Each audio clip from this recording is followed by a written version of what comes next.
Bom dia, pessoal, bem-vindo à nossa segunda live. Aqui é novamente Christian, estou aqui com Guilherme Prot. Bom dia, Guilherme. Bom dia pessoal.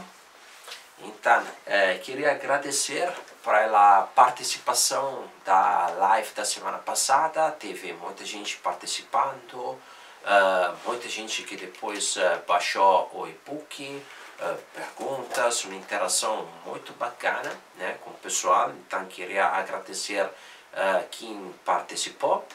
Então vamos ver hoje quem está participando. Quem tiver live online pode cumprimentar, manda ali um oi, abana para nós. Cissa Balbão já mandou oi pra gente.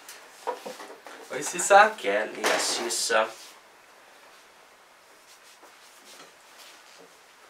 Wesley. Muito bem, pessoal. Temos alguns online já. Estamos online. Gabriel. Tem mais gente aqui entrando. Jorge. Abre. Jorge. Jorge 85. A Cissa. Ótimo, pessoal. Então, bem-vindo novamente, tá? Só um pouquinho, a Marisa tá perguntando se vai ter ao vivo no Face. Já tá no Face. Estamos ao vivo no Facebook. Estamos ao vivo no Face também. Quem quiser conferir lá, né? Tá vivo no Face também. Eu tô me olhando no Face lá, inclusive. Ok. Então, perfeito, né? Este vídeo depois vai ser depois publicado também no YouTube, como aquele da semana passada, né? Foi. Então, que esperamos mais alguém entrando. Queria convidar vocês, né? Informar, né? Alguém de vocês deve ter recebido um e-mail, né? Informando que a gente lançou em uma nova plataforma o nosso curso online, o curso que fizemos com o Guilherme, né? Uma plataforma melhorada, uma plataforma mais prática a ser utilizada, tá? Para o lançamento que vai ser na semana que vem, né? Vai ser só por 4 dias o lançamento deste curso, vai ter um desconto bem interessante para este relançamento dos 50%. Quem tiver interesse é só colocar os e-mails nos comentários, que depois mandaremos mais material informativo sobre este novo lançamento. Christian, se puder falar mais alto aqui, porque o áudio está um pouquinho baixo. Ok, vou falar mais alto então, vamos ver se o pessoal me escuta um pouco melhor. Bom, que fizemos... Ele fala estranho mesmo. Este teste, então precisamos falar mais alto, Guilherme. Ok. Ok. Então, tocando o assunto, hoje o assunto é a cinemática normal na marcha, tá? Então, deixo o Guilherme começar a matéria de hoje. Muito bem, muito obrigado, Christian. Bom dia, Guilherme. Bom dia. Bom, pessoal, eu vou então começar a nossa live falando algumas coisas já sobre os assuntos anteriores que foram perguntados durante a nossa transmissão, nós não vimos, e outros que vieram já durante a semana. E também vou antecipar uma questão que quem já leu o e-book já deve ter percebido que ele menciona uma tabela que é utilizada para estimar a velocidade ótima, a velocidade recomendada e os coeficientes de reabilitação, condicionamento e expectativa de vida. A gente está fazendo alguns ajustes nessa tabela para ela poder ser aplicada ao maior número de pacientes possíveis, porque nós vimos que para alguns casos, por exemplo, pacientes muito jovens, a tabela ela perdia um pouco da precisão. Então a gente está fazendo uns pequenos ajustes para que ela possa ser utilizada também para pacientes jovens e não só para pacientes com idade superior a 50, 60 anos. Tá? E já respondendo também uma pergunta que veio, que é sobre a diferença entre velocidade ótima e velocidade recomendada, que está sendo apresentada no e-book e também no nosso vídeo anterior. A velocidade ótima, para deixar bem claro, é basicamente a velocidade em que o paciente apresenta o menor gasto energético para a locomoção. Tá? Então, é aquela velocidade em que quando o paciente caminha nesta velocidade, ele vai apresentar um baixo gasto energético, tá? Ou seja, vai gastar menos energia para percorrer determinadas distâncias e ele é uma ótima estimativa da capacidade funcional da pessoa, porque essa velocidade ela não depende da idade, ela não depende do peso, não depende da estatura, certo? Ela vai depender de um aspecto simples que é o comprimento do membro inferior, ou seja, um aspecto mecânico baseado no tamanho da pessoa. E a velocidade recomendada, esta já é baseada nos aspectos pessoais, né? Daí a gente insere a idade, o peso, a estatura, o sexo, né?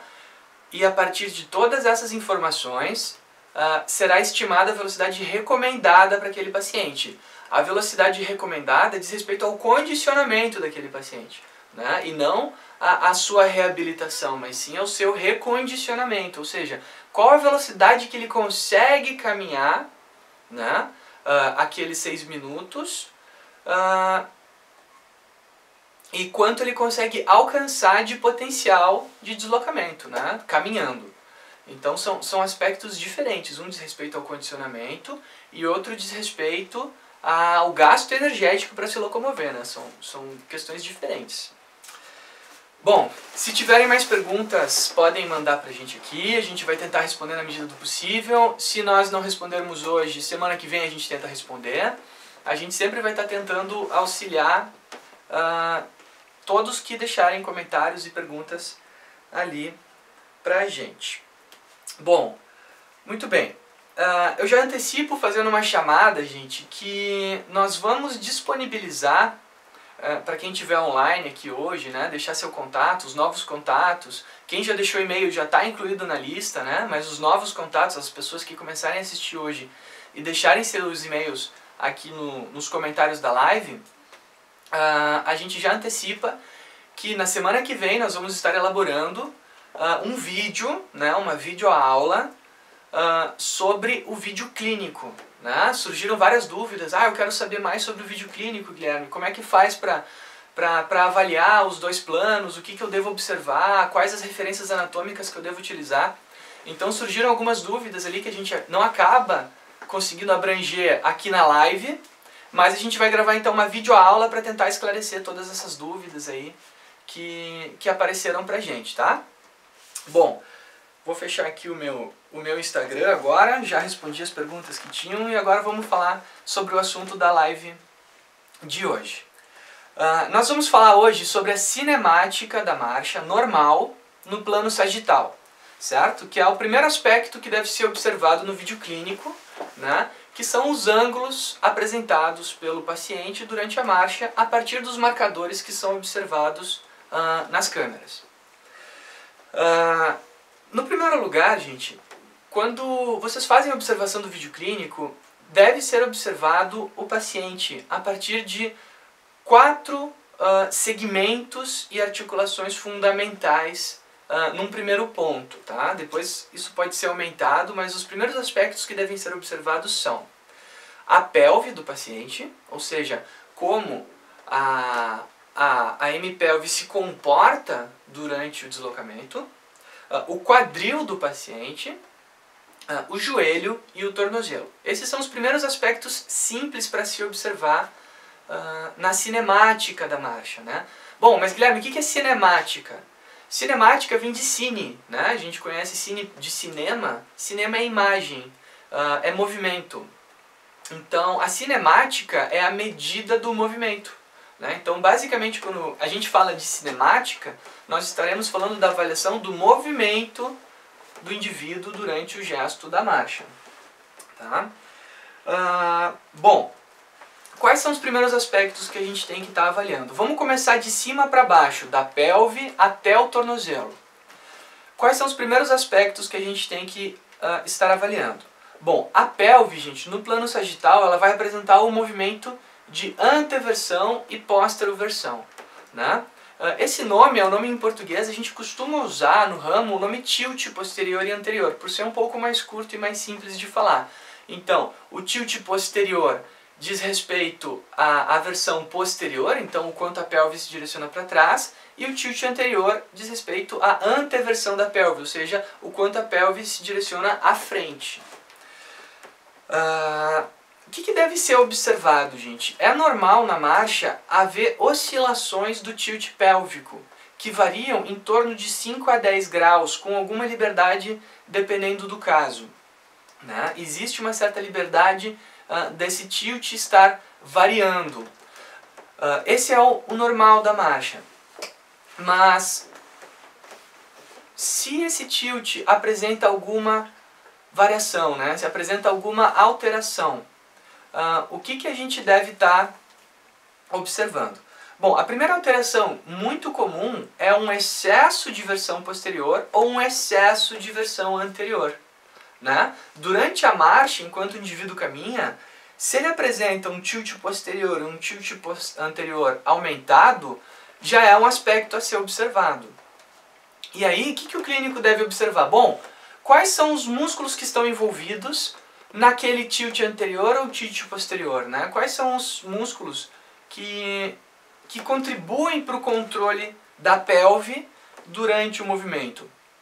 No nosso curso online de marcha, a gente explica a participação de cada músculo em cada fase da marcha, né? Mas a gente, pelo conhecimento cinesiológico comum, né, que os profissionais da saúde têm, a gente sabe que os músculos abdominais, lombares, o psoas, o reto anterior da coxa, né, o reto femoral, os glúteos, né, são músculos que auxiliam no controle do tilt da pelve. Então, se há um tilt anterior aumentado, a gente pode estar observando para os músculos que contribuem para essa anteversão da pelve e que devem ser avaliados com maior atenção. Né? E se há um tilt posterior aumentado, bom, aí nós temos que ver quais são os músculos que podem estar gerando isso. Será que eles precisam de maior fortalecimento? Será que eles precisam de uma diminuição da sua tensão muscular, né, para poder liberar o movimento da pelve para que ocorra de forma adequada? Né? Esses são alguns dos aspectos muito recorrentes no caso da pelve. E outro aspecto que também é muito recorrente no caso da pelve no plano sagital é o aumento da amplitude de movimento. Por quê? Porque se a gente faz uma média da versão pélvica durante o movimento, a gente vê, pô, ela está dentro da normalidade. Só que durante a marcha ela vai apresentar ora um tilt anterior muito elevado, ora um tilt posterior muito elevado. Então esse aumento da amplitude de movimento também pode ser um problema que deve ser observado. E de novo, aí eu tenho que prestar atenção naqueles músculos que são responsáveis pelo controle da amplitude de movimento da pelve. Né? E já antecipo que normalmente, na maioria dos casos que nós temos lá no laboratório da UX, normalmente são os músculos psoas e o reto femoral que estão com alguma questão de tensão aumentada. Nos casos de doença neuromuscular, espasticidade, né, são músculos aí que podem estar interferindo na marcha normal, que é o nosso assunto hoje, especificamente no plano sagital. Bom, a próxima articulação que a gente vai falar é o quadril, gente. O quadril, ele tem que apresentar durante a marcha, né, durante o final da fase de apoio, uma extensão de 10 graus ou uma flexão de menos 10 graus. Né? Então ele deve estender, ele deve passar da linha do tronco enquanto a pessoa está caminhando. Ele não pode tirar o pé do solo com o pé abaixo do tronco, o pé tem que estar atrás, né, garantindo essa extensão do quadril. E durante o final da fase de balanço, tem que apresentar uma flexão de aproximadamente 30 a 35 graus de flexão. Quais são os aspectos que a gente costuma observar no quadril? Se há, por exemplo, um aumento da flexão do quadril durante o final da fase de balanço, né? O aumento da flexão do quadril pode muitas vezes estar associado às questões de versão anterior exagerada da pelve, né? Então, quadril e pelve não se dissociam, né? Eles devem ser avaliados de forma conjunta, porque os músculos que estão interferindo no quadril vão interferir na pelve também. E também nós temos alguns casos de diminuição da extensão do quadril durante a fase do apoio, que também tem que ser um aspecto que deve ser observado, pois são dois aspectos que diminuem o comprimento da passada. Então a marcha normal tem que respeitar esses dois momentos principais do ângulo do quadril, né? Ele se comporta como uma senoide, né? Ele tem um comportamento bem previsível durante a marcha, e a gente tem que observar se ele está se comportando dessa forma, aonde a gente tem uma flexão de aproximadamente 30, 35, em alguns casos um pouquinho mais de 35 graus de flexão, e durante o final da fase de apoio, mais ou menos 10 graus de extensão, né? Então aqui o quadril passou para o lado de trás.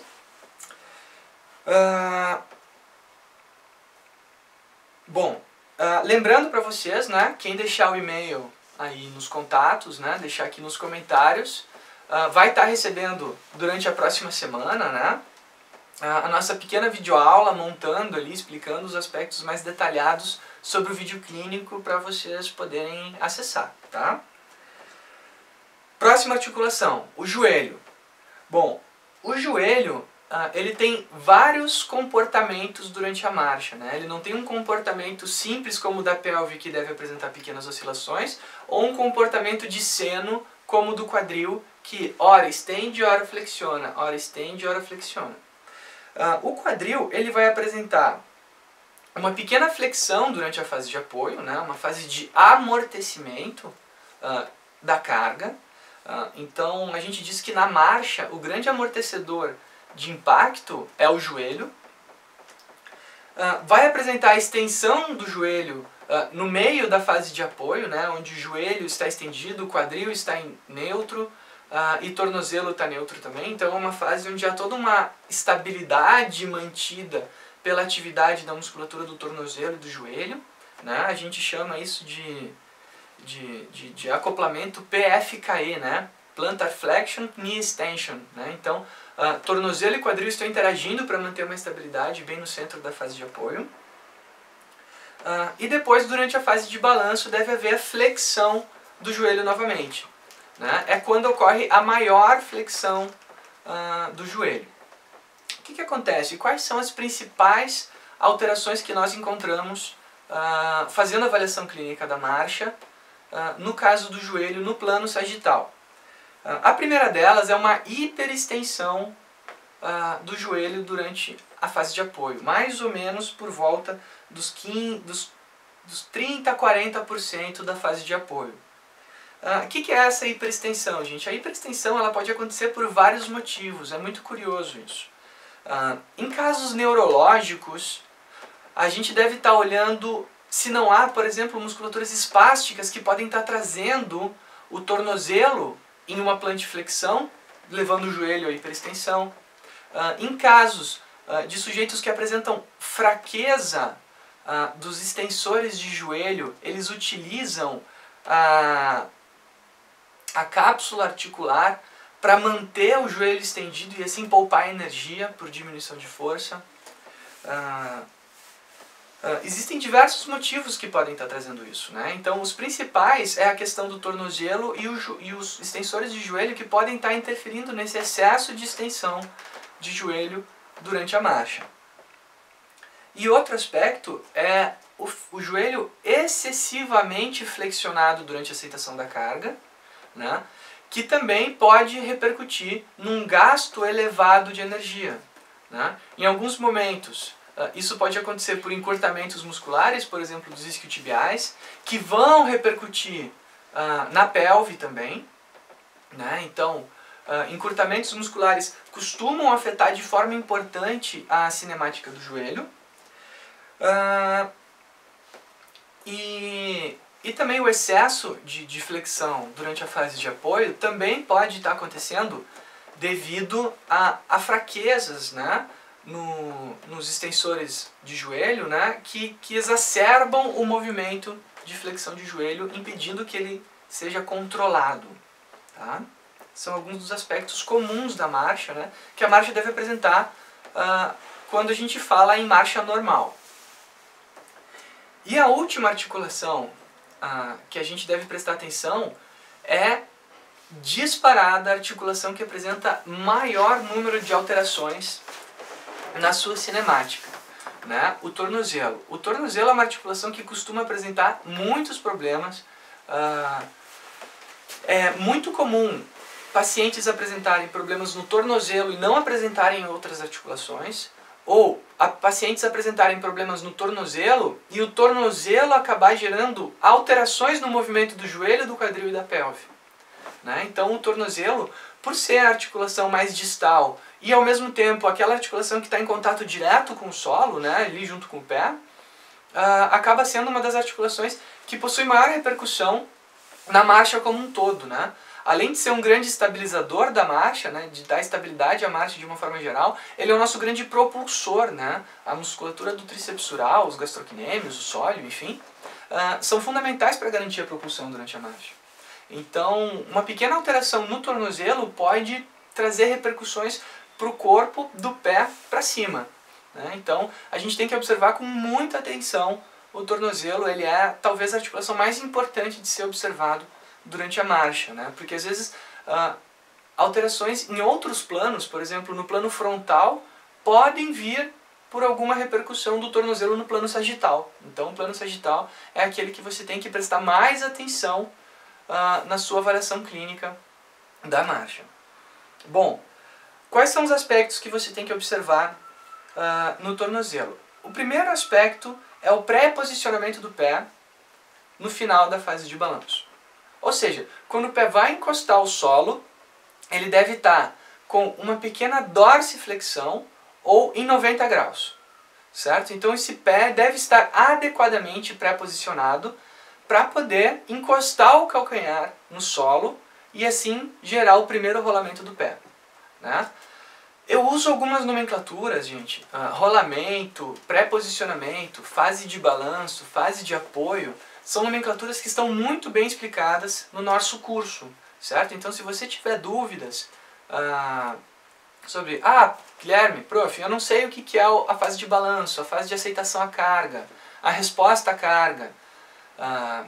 Se você não tem, não está acostumado com essas nomenclaturas, recomendo entrar em contato com o pessoal da Kinetec, né, com a Roberta, com o Christian, sobre o curso de análise clínica, aonde você vai estar ambientado com todas essas nomenclaturas que a gente está trazendo para você. Mas, na medida do possível, eu vou estar auxiliando quem apresentar dúvidas para a gente aí nos comentários. Tá? Bom, ocorrendo adequadamente esse pré-posicionamento, deve haver uma flexão plantar do pé, né? Ou seja, esse primeiro rolamento é basicamente o pé encostando no solo, pois o calcanhar encostou e agora o antepé deve encostar, né? Então, um movimento de flexão plantar. Nesse momento, os dorsiflexores costumam controlar o movimento, né? Se a plantiflexão acontece de forma muito rápida, normalmente significa algum déficit na musculatura dorsiflexora, né? Então, a gente já tem que estar de olho já nesse primeiro rolamento que o pé apresenta. O segundo rolamento que o pé apresentar, que é o movimento de flexão dorsal do tornozelo, ou seja, a tíbia vai se movimentar em relação ao pé, o pé fica parado sobre o solo e a tíbia vai para frente, né, onde a pessoa está se deslocando para frente. Nesse primeiro momento, já são os plantiflexores que vão estar gerando excentricamente o controle dessa fase, né? Então, de novo, essa fase é a PFKE que também vai influenciar no joelho. Então, o tríceps sural aqui, se ele não estiver funcionando no timing adequado, no tempo adequado e com a força adequada, ele pode estar interferindo diretamente no joelho durante essa fase, né? Então, é algo que você deve estar observando.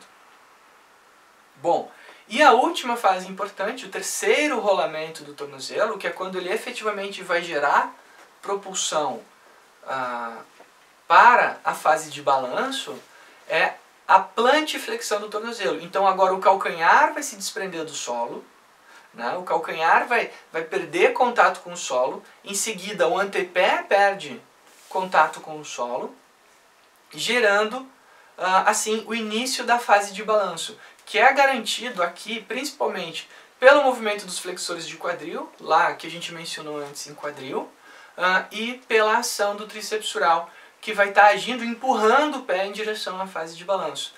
Então, quando a gente percebe, por exemplo, num paciente uma fase de balanço muito curta, olha, em grande parte das situações, tá? Ou é um problema de controle de equilíbrio, onde ele tem que permanecer muito tempo com o pé encostado ao solo, então ele não tem uma fase de balanço clara, limpa, a gente chama isso de clearance, né? Uma fase limpa, ou é um problema de equilíbrio, ou é falta de propulsão durante esse terceiro rolamento do tornozelo. Então é algo muito simples de ser observado, né? Como é que é a fase de balanço? Ela possui o tempo determinado? Quanto tempo tem que ter?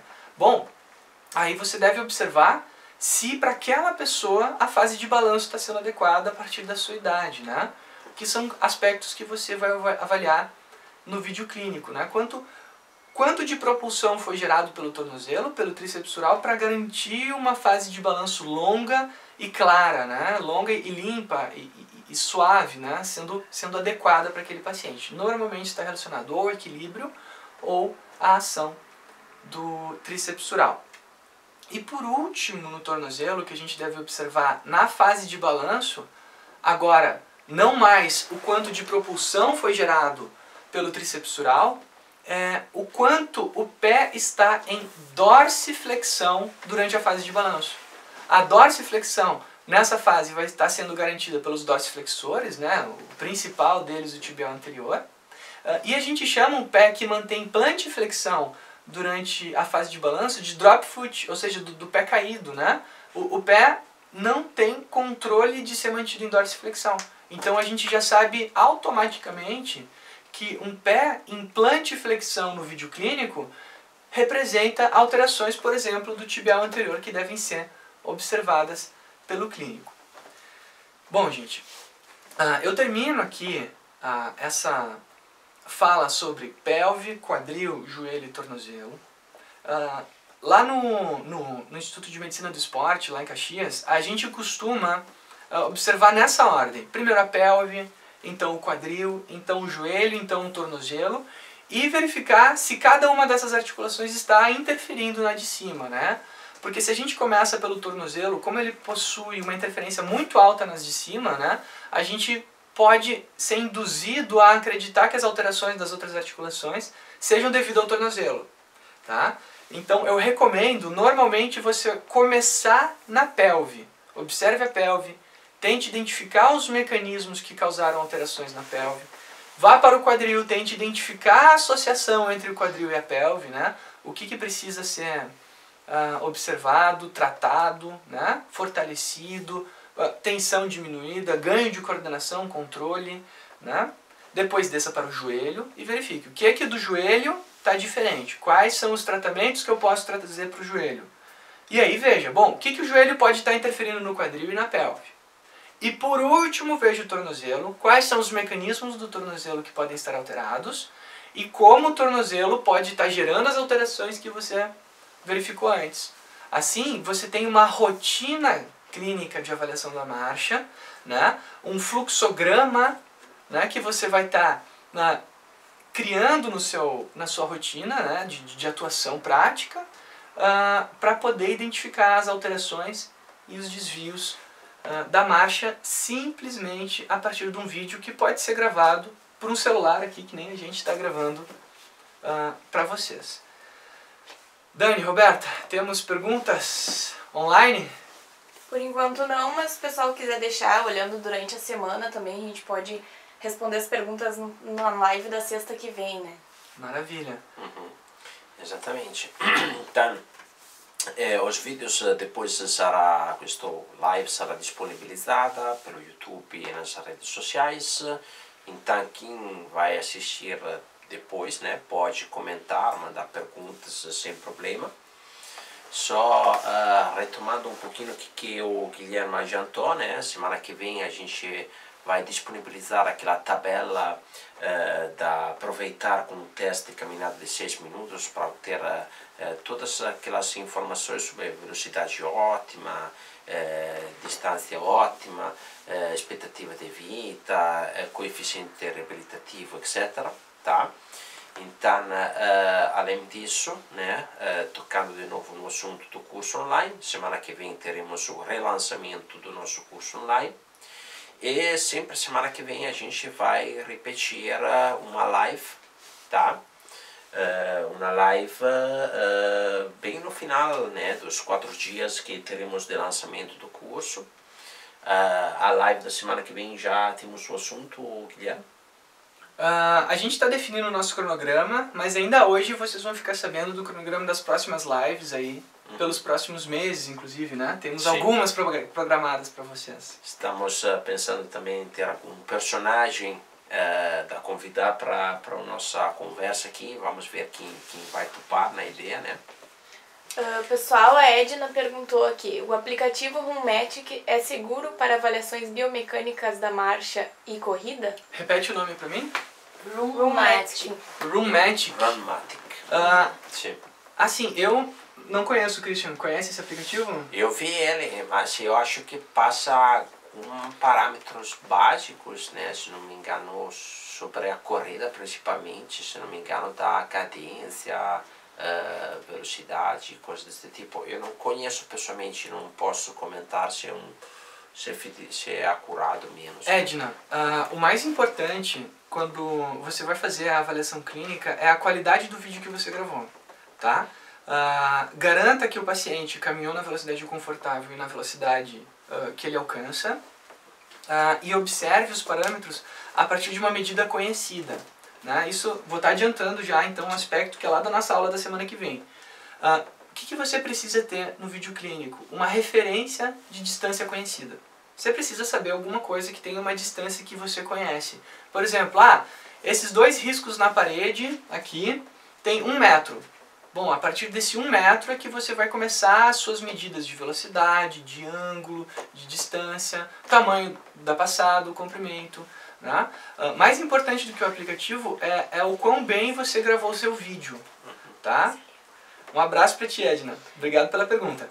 Aqui no Instagram, Privalongo Pilates deixou uma sugestão, falou, uma artrose avançada gera compensações no quadril e pé, especialmente. Vocês podem comentar a respeito. E também aqui Saraiva, talvez não se encaixe exatamente no tema da análise, mas qual seria a principal influência de uma fascite plantar nas compensações do tornozelo? Nossa, tá. Vamos lá então. Respondendo ao estúdio de Pilates ali. Dependendo do grau da artrose e da articulação que ela está afetando, sim, nós podemos ter compensações importantes, tá? Que podem atingir tanto o tornozelo, joelho e quadril. Inclusive, se a artrose atinge, por exemplo, só uma dessas articulações, todas as outras podem ter compensações devido